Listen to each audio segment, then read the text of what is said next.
Hi, I'm Kyle. And I'm Carrie. Day in and day out, you watch your parents work the farm.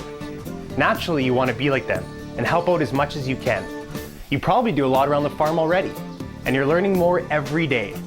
But it's not only how hard you work that's important for both you and your parents. It's working safely that really counts. Working safely on a farm means making smart choices, following the rules, paying attention to what you're doing, and not trying to do more than what you're ready for. Making smart choices like these is what we're going to be talking about in this program. And you could find out even more in Rural Safety, Smart Choices for Life. That's the book this DVD came in.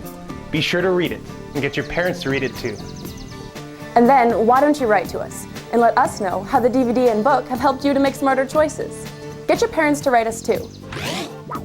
Your letter could win you a t-shirt or even a computer. Check out the back of the book or visit our website for details. People in the cities can take a lot of things for granted. Food is at the market, and good water just is. Animal care usually means feeding the dog or taking him for a walk. And if building maintenance requires more than shoveling the walk or changing a light bulb, it's really best to just call an expert. And if the car is giving you trouble, why, the garage is just down the street. Out here, we often do all those things and a whole bunch more by ourselves. So for us, safety is everybody's responsibility.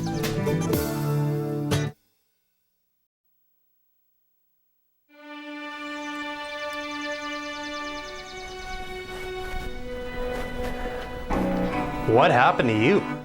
I sort of bumped into Bossy. You bumped into a cow. Didn't you see her?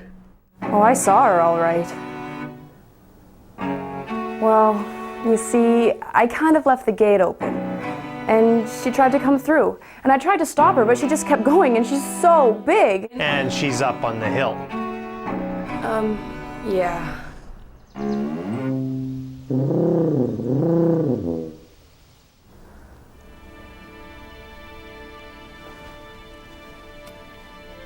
Yeah.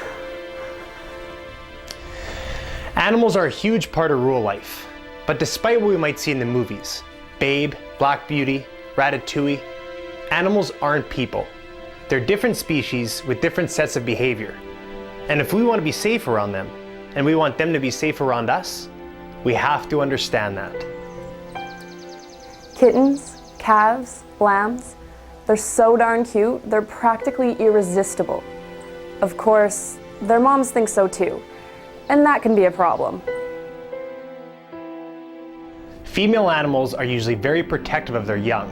And since a lot of these moms are way heavier and bigger than humans, especially kids, it can get really dangerous around them. So, the best bet for you or your little brothers or sisters is stay away from animals that have babies. There's another group of animals that kids shouldn't go near. Males. What? What? Boars, stallions, and bulls are very strong and can be really aggressive. That's why bull riding is so exciting at the rodeo. But working with them, that's definitely something you want to leave to the adults. There's a reason people use the phrase, "I feel like I've been kicked by a mule," when they've taken a real thump. Horses and cows are stronger than any boxer or karate expert. They kick when they're startled or upset, and their kicks can hurt you really badly. They can even kill you.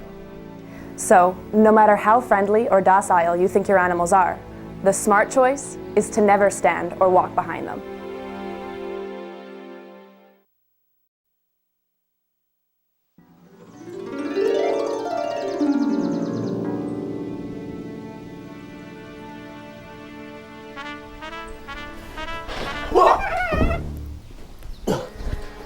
What happened? There's a loose board down there.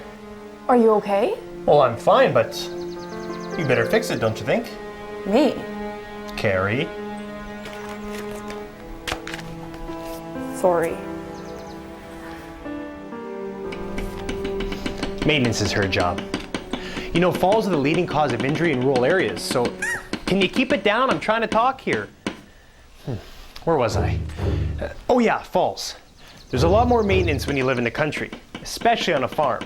It can be easy to forget all those chores that have to be done on a regular basis, so where you work is safe. There. Now, even if you're not old enough to do the heavy work, helping to keep things tidy and noticing when things need to be fixed is where you can make a real contribution. You'll find a list of ideas in the Safety Around Buildings section of Rural Safety Smart Choices for Life, the book that came with this video. Check it out and talk to your parents about which jobs are right for you. There are some buildings on the farm that kids should never go near. One is the grain bin, especially when it's being emptied or loaded. People have suffocated inside grain bins because the grain is a little like quicksand, especially when it's moving.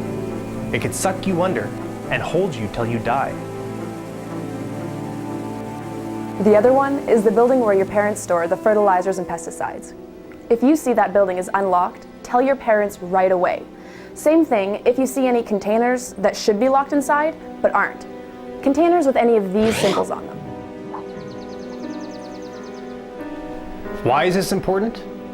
Both fertilizers and pesticides are dangerous chemicals and need careful handling. Now that's especially true for pesticides.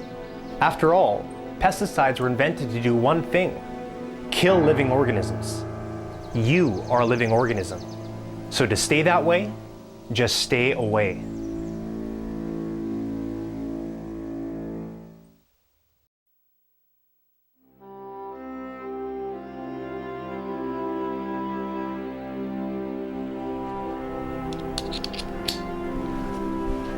What you doing? I heard Dad say this wasn't working right, so I thought I'd fix it. How? I don't know. Figured I'd just plug it in Stop! and see. Remember what we said earlier about making smart choices? Think this is one? I don't think so either.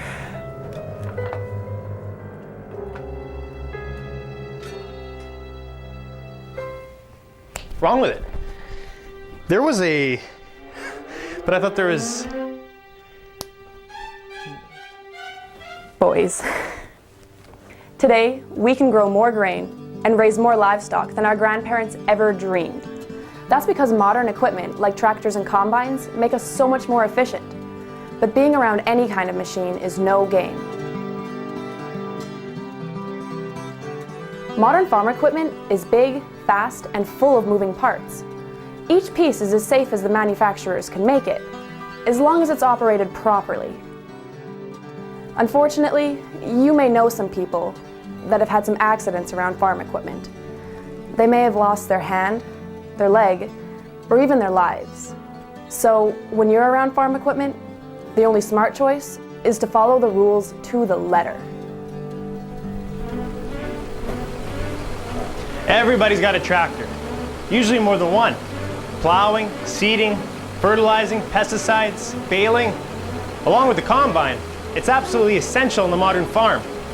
It's part of just about everything we do. But the most important thing that you need to know about a tractor is that driving one is a one-person, one grown-up person operation. All the safety systems on a tractor are designed to do one thing really well. That's protect the driver.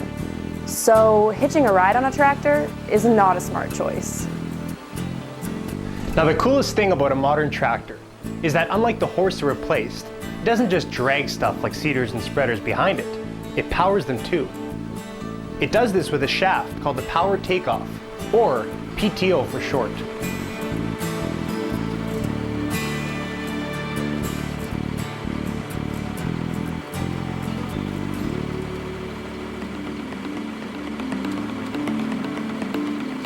The PTO works by turning really quickly, 9 to 16 times a second, which is really fast. Now, while this is totally convenient, it can also be seriously dangerous. If you get too close, a spinning PTO can grab a piece of loose clothing, or even your hair if it's long enough, and drag you right into the machinery before you can do anything to stop it. So, don't go near it. And if you notice that the protective shields aren't in place, tell an adult right away. By this point, you're probably getting pretty frustrated. You want to help out, but all you hear is don't. Don't go on the tractor, don't go near running equipment, don't even look at the PTO. But you are helping, really helping, by knowing what's safe. See, you may not have the muscles to do a lot of this work yet, But there's nothing wrong with your eyes. Your parents have a lot of work to do every day. A bunch of their work is stuff they've done 1,000 times before. Sometimes, when things get really routine, a person can stop noticing everything that's going on around them. That's what's really dangerous. But it's also where you can come in. If you see something you know isn't safe, something you may have learned in this video, or the book that came with it, don't be afraid to speak up. Your eyes and your voice can be the difference between a good day and a very bad one.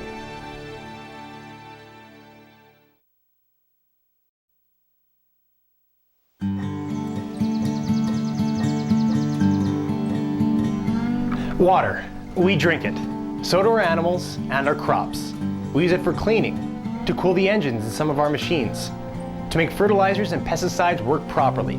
So you have to say, no water, no farm. There is one thing we can't do with water though. We can't breathe it. If we try, it can lead to brain damage, organ failure, or even death. That's called drowning. And around the world, over 150,000 people die from it every year.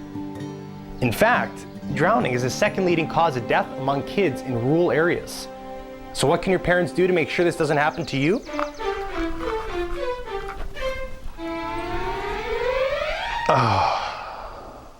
Hi. Catch anything?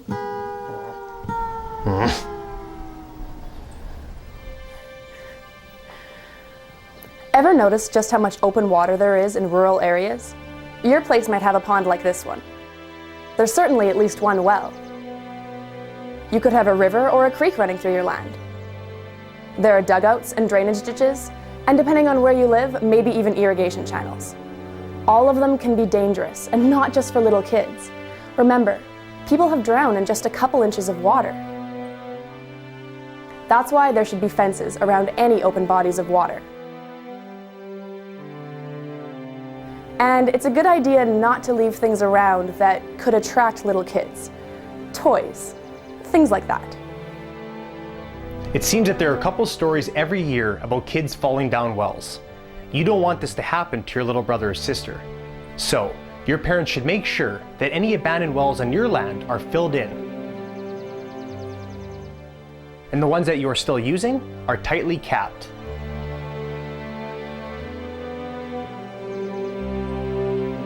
On a hot summer's day, there is nothing better than going to the pool or the swimming hole to cool off. But playing in water is not something you do by yourself. It's just too easy to get into trouble. Always go in feet first, especially when you don't know how deep the water is. And if you have the chance to take swimming lessons, make the smart choice. It really could save your life, or the life of someone very important to you. Thing we want to cover. What if something does happen?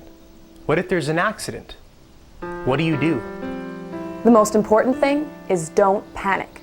The injured person is depending on you. You may not know first aid, but you can get help. Find an adult and tell them what's happened. Or if you're alone, call 911 or the emergency number in your area. Tell the operator where you are, what happened, how many people are hurt, and the number you're calling from. Don't hang up until the operator tells you to, and listen to his or her instructions to the letter. This can be really scary, but afterwards, when you've realized you've helped save a life, that's the best. Well, that about wraps it up. Remember, everything we talked about and a whole lot more is in Rural Safety, Smart Choices for Life. That's the book this DVD came in. Snowmobiles, grain augers, bad weather, emergencies or first aid, all here. Be sure to read it and get your parents to read it too. There's a whole bunch of stuff in it just for them, so check it out. And don't forget, we want to hear from both you and your parents. Be sure to write to us and tell us how you and your family are using what you've learned about rural safety.